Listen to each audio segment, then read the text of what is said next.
আসসালামু আলাইকুম। বাংলাদেশ যে খতরা মে হ্যায়, এটা বাংলাদেশে এখন আমজনতা, একেবারে অশিক্ষিত কৃষক, মূর্খ শ্রমিক, তারাও বুঝে গেছে যে আমেরিকার সাথে ইউনূস আমাদের একটা গোলামি চুক্তি করে গেছে।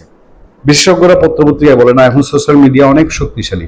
সোশ্যাল মিডিয়ার মাধ্যমে গ্রামগঞ্জের মানুষও জেনে গেছে যে বাংলাদেশে মাংসের নামে ইচ্ছা করলে আমেরিকানরা আমাদের শুকরের মাংস খাওয়াইতে পারবে। যে চুক্তি হয়েছে, যে বাংলাদেশে প্যারাসিটামলের দাম 20 টাকা হবে। বাংলাদেশ পৃথিবীর যে কোনো দেশের সাথে বাণিজ্য করতে গেলে, নিরাপত্তা চুক্তি করতে গেলে, যে কোনো দেশের সাথে ব্যবসায়িক সম্পর্ক করতে গেলে আমেরিকার অনুমোদন লাগবে। বাংলাদেশ তেল সংগ্রহ করতে গেলে আমেরিকার দয়া কৃপা লাগবে। এসব দেখে শুনে আমাদের পাশের দেশের মানুষরা বলে বাংলাদেশ হলো না, বাংলাদেশ হলো না। আমরা আপনার শ্রীলঙ্কার মতো দেশের যে যে অন্তর্বর্তীকালীন সরকারের প্রধান ছিলেন সুশীলা কার্কি, তিনিও বলেছিলেন যে আমরা বাংলাদেশ হইতে চাই না।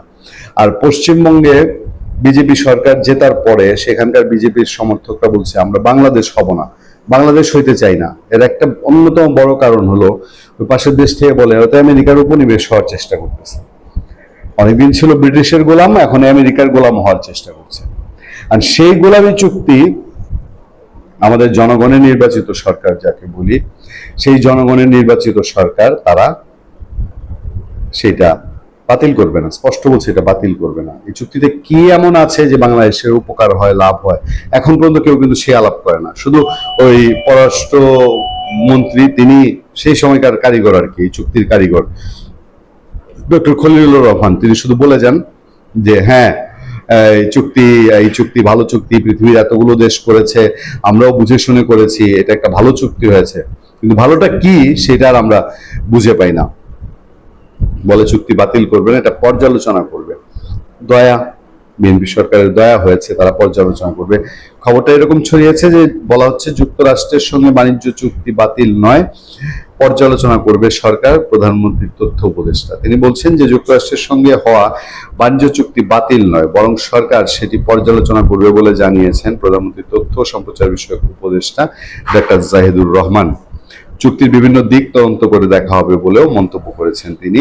মঙ্গলবার সচিবালয়ে তথ্য অধিদপ্তরের সম্মেলন কক্ষে সরকারের বিভিন্ন কার্যক্রমের অগ্রগতি নিয়ে আয়োজিত সংবাদ সম্মেলনে তিনি এই কথা বলেন। যুক্তরাষ্ট্রের সঙ্গে বাংলাদেশের বাণিজ্য চুক্তি প্রসঙ্গে তথ্য উপদেষ্টা বলেন, চুক্তি যদি দেখি তাহলে দেখব এটা বাতিল করার অপশন আছে, মানে 60 দিনের নোটিশ দিয়ে বাতিল করে দেওয়া যাবে। এটা হলো 1 নম্বর। 2 নম্বর হচ্ছে এই চুক্তির মধ্যে আরেকটা কন্ডিশন আছে, দুই দেশ আলোচনার মাধ্যমে চুক্তির বিভিন্ন শর্তে পরিবর্তন করতে পারে। তিনি বলেন, আমি আমার জায়গা থেকে মনে করি অন্তত আমরা পরে যে অপশনটা বললাম, অর্থাৎ চুক্তিটা পর্যালোচনা করা, আগে সরকারি পর্যায়ে এটার পর্যালোচনা করা উচিত। ভালো লক্ষণ।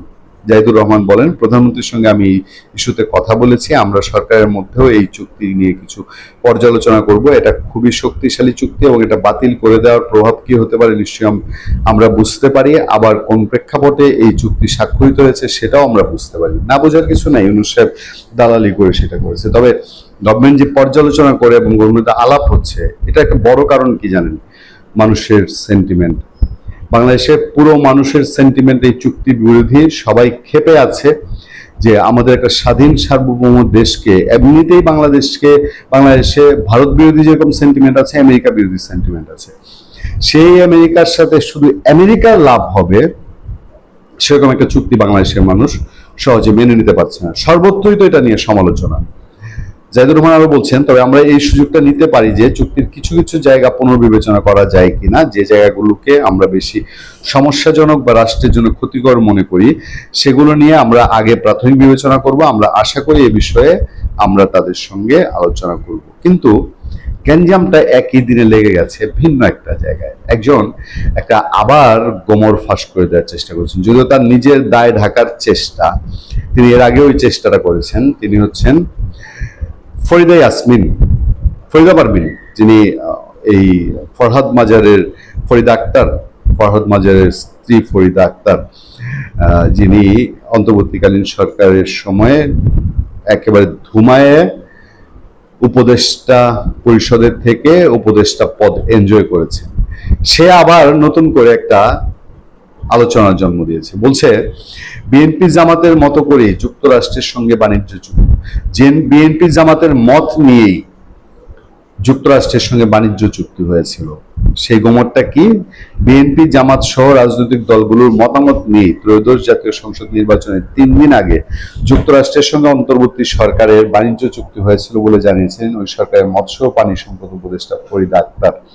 ফরিদা আক্তার এর আগে কিন্তু বলেছে যে ওই চুক্তির মৎস্য প্রাণী সম্পদ আমদানি করা মানে মাংস আমদানি করা বিষয়ে তার কাছে একটা মতামত জানতে চাওয়া হয়েছিল, তিনি ওইটা মানেননি, ওইটা আপত্তি জানিয়েছিলেন, কিন্তু চুক্তিতে সেটা তার আপত্তি রাখা হয়নি। এর বাইরে তিনি আর কিছু জানেন না, এটা ছিল ফরিদা আক্তারের আগের বক্তব্য। কিন্তু এখন তিনি বলছেন যে তিনি জানেন যে এটা বিএনপি এবং জামাতের মত নেওয়া হয়েছে। মঙ্গলবার দুপুরে রাজধানীতে জাতীয় প্রেস ক্লাবে নয়া কৃষি আন্দোলন ও উবিনিগের উন্নয়ন বিকল্পের নীতি নির্ধারণী গবেষণা আয়োজনে হাওরে বোরো ধান বিপর্যয় ও জলবায়ু পরিবর্তনের করণীয় নির্ধারণ বিষয়ে আলোচনায় এই কথা জানান তিনি। সাবেক অন্তর্বর্তী সরকারের উপদেষ্টা ফরিদা আক্তার বলেন, নির্বাচনের 3 দিন আগে মার্কিন যুক্তরাষ্ট্রের সঙ্গে অন্তর্বর্তী সরকারের বাণিজ্য চুক্তি করা হলেও বিএনপি, জামাত সহ বিরোধী দলগুলোর মতামত নিয়েই তা করা হয়েছিল। এই কারণে তারা কেউ এখন এই চুক্তির বিরুদ্ধে কিছু বলছে না। চুক্তি অনুযায়ী চাইলে চুক্তিটি বাতিল ও সংশোধন করা যায়। তিনি বলেন, তবে সবার দাবি তোলা উচিত, এই চুক্তি নিয়ে যেন সংসদে আলোচনা করা হয়, দাবি করা উচিত। চুক্তিটি অবশ্যই সংসদে উত্থাপন করতে হবে, সেখানে আলোচনা করে জনগণের সম্মতি নিয়ে এটা করা হয়, যেন এটা করা হয়। নিজে দায়িত্বে থাকলে তখন কিছু না, আর নিজেরা দায়িত্ব থেকে সরে আসলে বড় বড় ডাক সাইটে কথাবার্তা দেখলেন না আসিফ নজরুল ঢাকা বিশ্ববিদ্যালয়ের মেডিকেল সেন্টারের পরিবেশ নিয়ে এখন বক্তৃতা দেয়, ফেসবুকে পোস্ট দেয়। তো নিজে থাকতে ঢাকা ইউনিভার্সিটির মেডিকেল সেন্টার নিয়ে কিছু করছে কোনো দিন, সে তো বলছিল যে বাংলাদেশের রাজনীতিবিদদের জন্য তার বিশাল মায়া হয়, আহা কি সুযোগ তারা হাতছাড়া করছে। তিনি একবার যদি সুযোগ পাইতেন মানুষের মন জয় করে ফাটায় দিতেন। কি ফাটানোটা ফাটিয়েছেন চলছেন, বাংলাদেশে আইন অঙ্গনের তলা ফাটিয়ে উনি পুরো বঙ্গোপসাগরে নিমজ্জিত করার অবস্থা করেছেন। এখন এই যে সরকার ভাবা শুরু করেছে যুক্তরাষ্ট্রের সঙ্গে, সে ইউনুসের তো প্যাচ মেরে গেছে, আর খলিলুর রহমানকে পররাষ্ট্রমন্ত্রী রেখে আমেরিকার স্বার্থ হানি হয়, বাংলাদেশের স্বার্থ উপরে থাকে, এরকম কোন পদক্ষেপ কেউ কি বিশ্বাস করে যে বাংলাদেশে বর্তমান সরকার নিতে পারবে? আমার তো মনে হয় যে তথ্য উপদেষ্টা যেটা বলছেন এটা হলো জনগণের চাপে, মানুষের সেন্টিমেন্টটা তারা এখন বুঝতে পারছেন। জনগণের চাপে তারা এখন জাস্ট বলছে যে এই চুক্তি পর্যালোচনা করা হবে। কি পর্যালোচনা করা হবে? তারা তো বলছে যে হামেরও কি তদন্ত করা হবে। তো হামের তদন্ত করা হবে, উনি তো আগেই বলে দিয়েছেন, যে আগেই নির্ধারণ করে দিয়েছেন যে অন্তর্বর্তীকালীন সরকারের ইন্টেনশন ছিল না হামের শিশু মৃত্যু। তো আগেই তো অন্তর্বর্তী সরকারের পক্ষ নিয়েছেন। এইখানে যে তারা আবার আমেরিকার কাছে বেচা কেনা হবে না কোনো মানুষ, কিছু লোক যারা এই পর্যালোচনা করবে সেখানে যে আমেরিকার স্বার্থ রাখা হবে না, যেখানে ব্রেন ক্রিস্টেনসন আমেরিকার বাংলাদেশের রাষ্ট্রদূত, সেই লোক যেভাবে নাক গলানো শুরু করেছে তাতে করে বাংলাদেশের মানুষ কতটা আশাবাদী হবে যে এই চুক্তি পর্যালোচনা করে বাংলাদেশের পক্ষে অবস্থান ভারী করা যাবে।